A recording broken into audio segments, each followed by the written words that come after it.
dampaknya dari pariwisata di bidang pendidikan? Ya kalau menurut saya sebagai pribadi ya, Ya, karena dampak pariwisata terhadap ekonomi di Sumatera Barat ini cukup kelihatan. Yang pertama sekali itu bisa membuka lapangan pekerjaan baru, kemudian bisa menciptakan tenaga kerja yang terampil. Selain itu dapat meningkatkan potensi wisata yang selama ini mungkin belum terjamah, tapi dengan adanya pendidikan pariwisata di Gunung Bajo tadi ada dampaknya untuk bisa membuka potensi baru yang ada di Indonesia. Itu menurut pendapat saya sebagai pribadi. Mungkin ada lagi yang lain,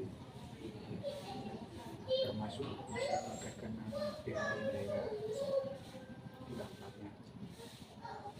Kalau menurut saya mungkin seperti itu.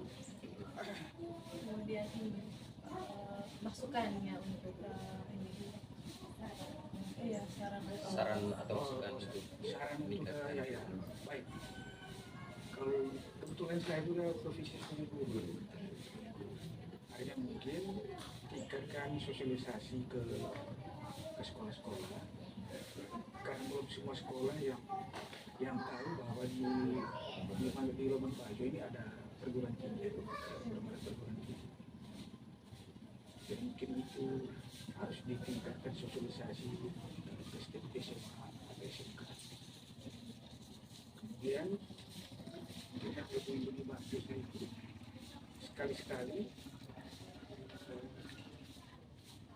kampus berusaha untuk memberikan praktek yang bisa dirasakan secara langsung oleh masyarakat, termasuk misalnya kalau ada ambil program studi kata programnya di sana di bagian program. hanya mungkin itu yang bisa bisa menarik minat daripada orang hanya belajar di Bali hanya untuk saja. Mungkin kalau program studi juga di sini dibuka, mungkin itu bisa orang ambil di sini saja dibandingkan harus pergi jauh-jauh. Apalagi di sini sekarang kan banyak hotel-hotel ini bisa tenaga kerjaan bisa terserap.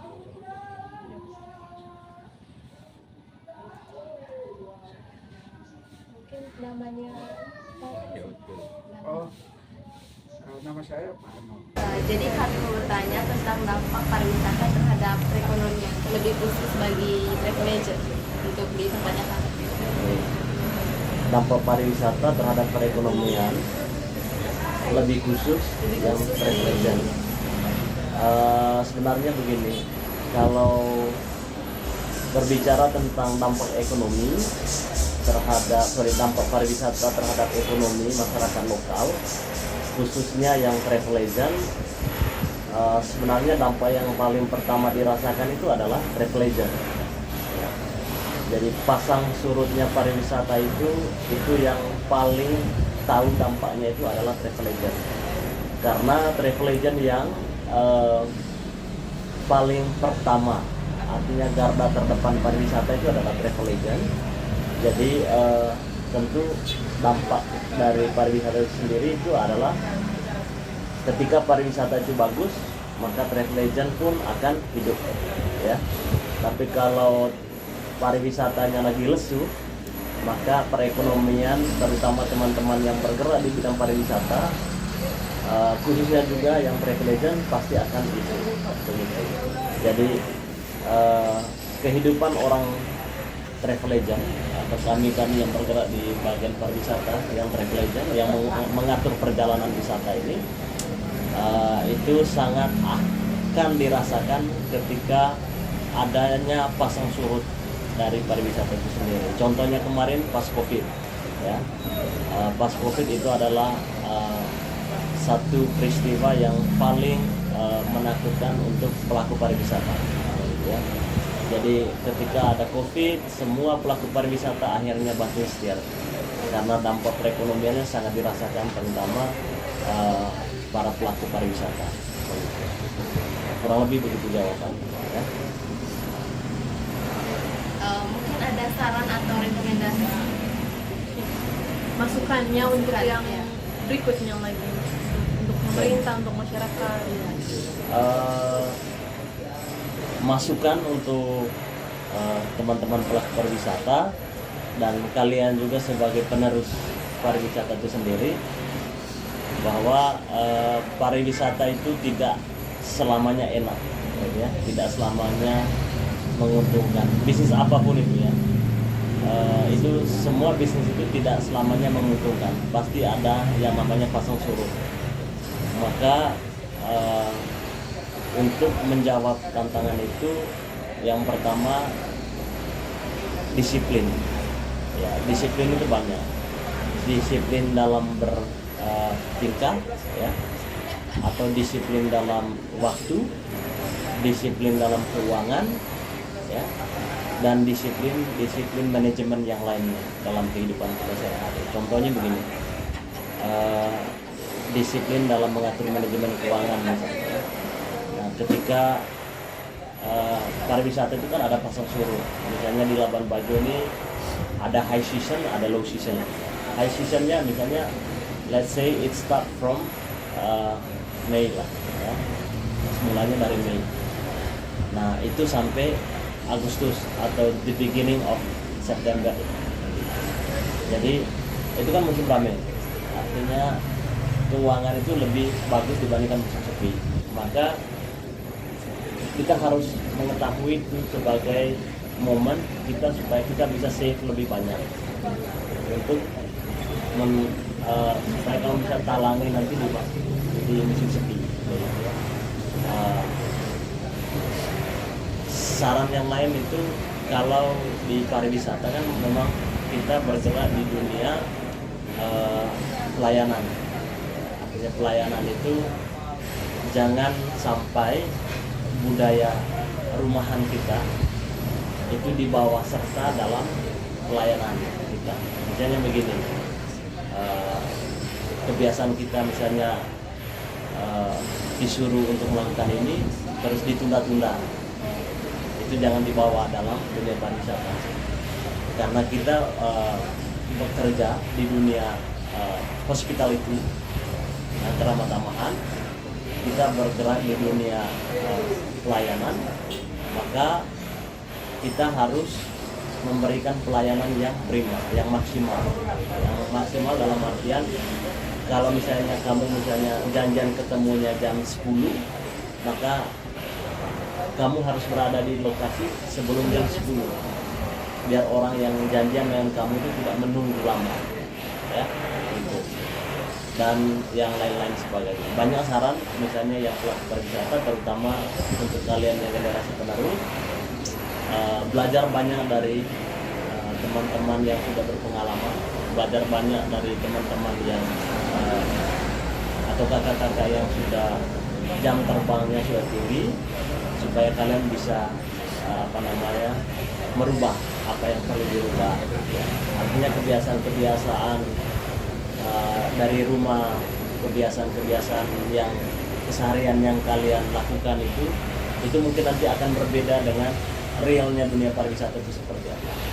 Jadi kalian harus melakukan penyesuaian, and you have to ask more questions to the people that yang they have more experiences, ya, mereka punya banyak pengalaman di bidang pariwisata. Ya.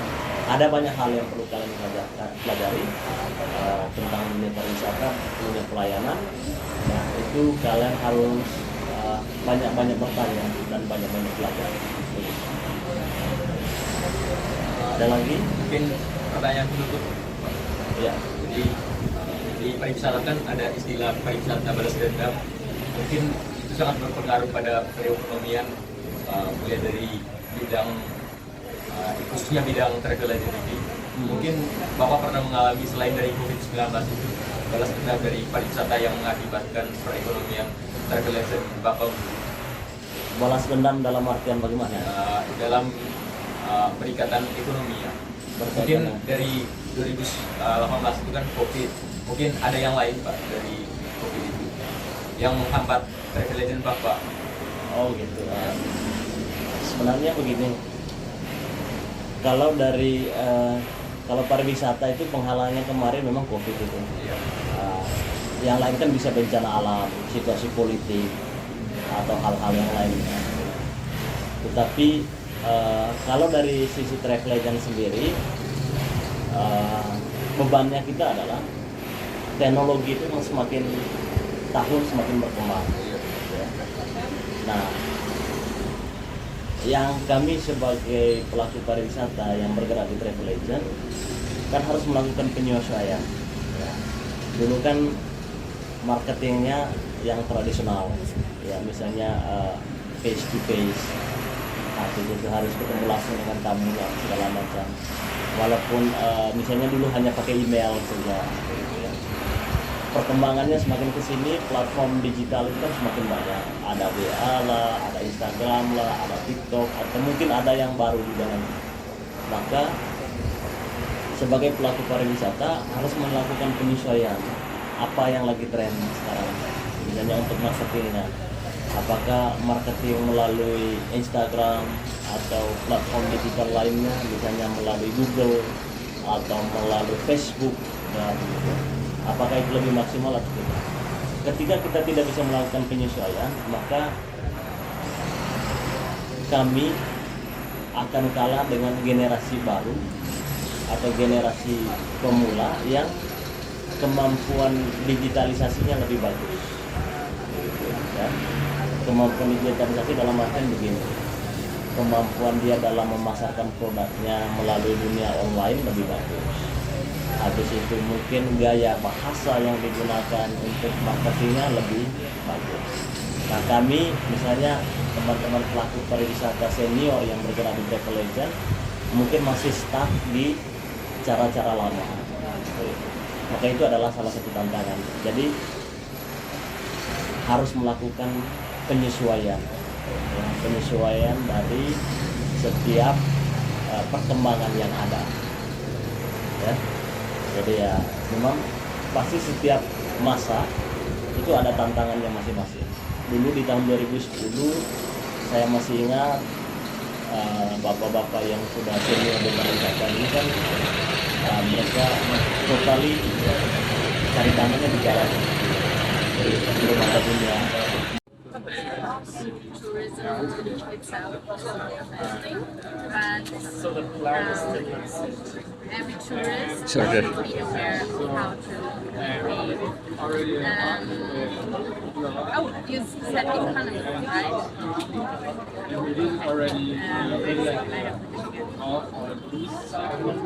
And also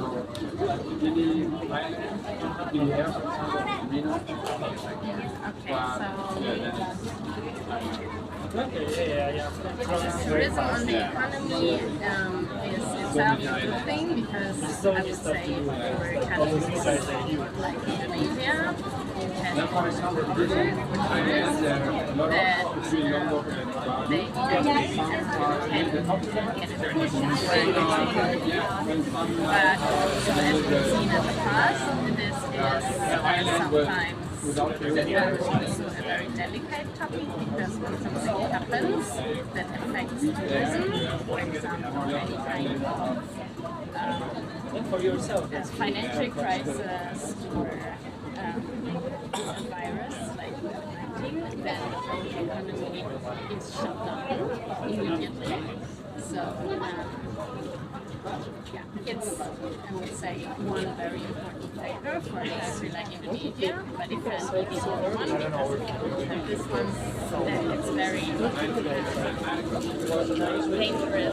in case of a crisis.